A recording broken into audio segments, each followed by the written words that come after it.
You said it once, then you said it again, softer this time. Does that make sense? For the third time this week, without even noticing you'd done it. A man with no rights, no status, and no power over his own body never once flinched when someone tried to humiliate him in front of the crowd. Not because he was numb, because he understood something about needing approval that you don't yet.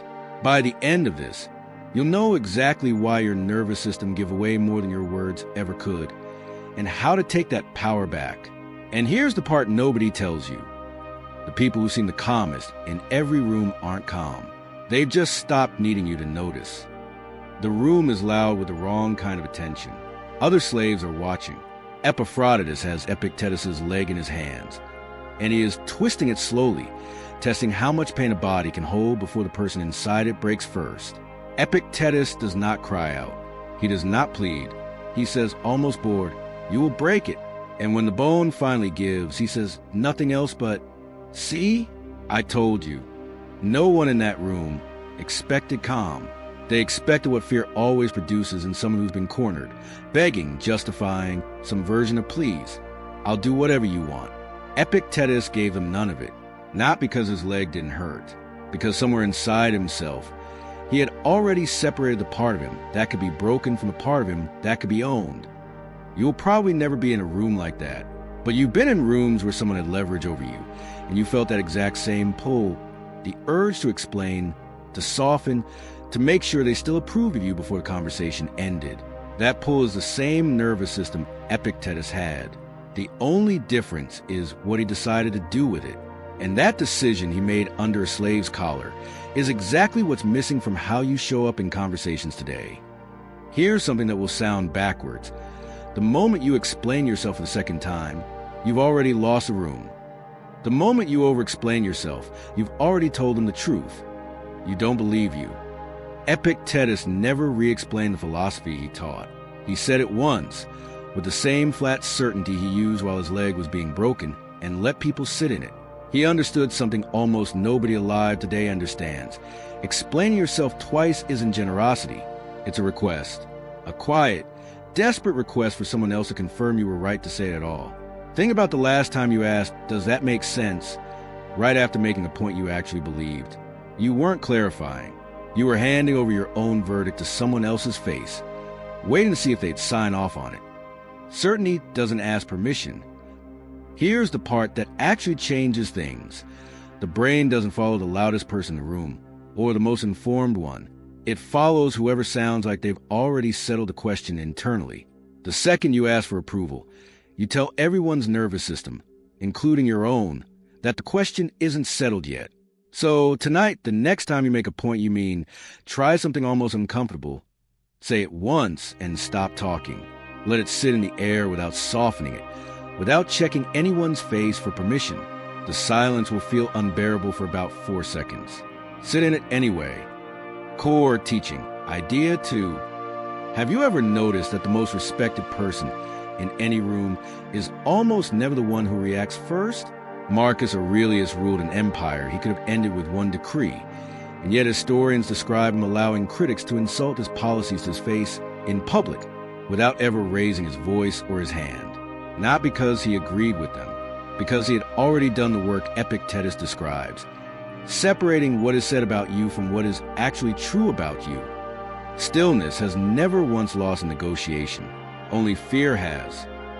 When somebody pushes back on you, your price, your decision, your idea, and your pace speeds up, your voice tightens, your hands start moving without your permission, you are doing the opposite of what Marcus did. You are confirming with your own body that the criticism landed somewhere true. You're handing them proof in real time that they found the loose thread. The fix isn't suppressing the feeling. It's refusing to let your body answer for you before your mind has decided anything. Next time you feel that tightening in your chest when someone challenges you, count 1 full second of silence before you respond, and respond with a question instead of defense. What concerns you about that? Does more damage to an attack than any explanation ever could, because it turns their aggression into information you now control. Core teaching. Idea 3. You ask someone a real question. 3 seconds pass, and before they can even open their mouth, you're already filling the gap. re-explaining the question, answering it yourself, talking just to make the silence go away. You just did in real time the thing that cost people more trust than almost anything else. Epictetus is remembered for a piece of advice that sounds almost too simple to matter. Nature gave us 2 ears and 1 mouth for a reason. Listen twice as much as you speak. He didn't mean it as etiquette. He meant it as a description of where power actually lives in a conversation. The person who can sit inside silence without rescuing it is the person the room ends up trusting. Your need for their nod was never about them. It was about the part of you that doubts. The same is true for interrupting. Cutting someone off to make your point faster isn't confidence. It's the opposite. It's telling them, without saying it out loud, that you were afraid the silence might let them think of something you couldn't answer. So here's the practice. The next time you ask a question that actually matters, ask it and then physically close your mouth and wait. Let the silence stretch past the point where it feels comfortable. What comes out of the other person after that point is almost always the truth they've been holding back. And what you'll notice slowly is that you stop needing to fill it yourself. Men are disturbed not by the things which happen, but by their opinions about the things which happen. Epictetus. Sit with that for a second. Not the criticism that disturbs you.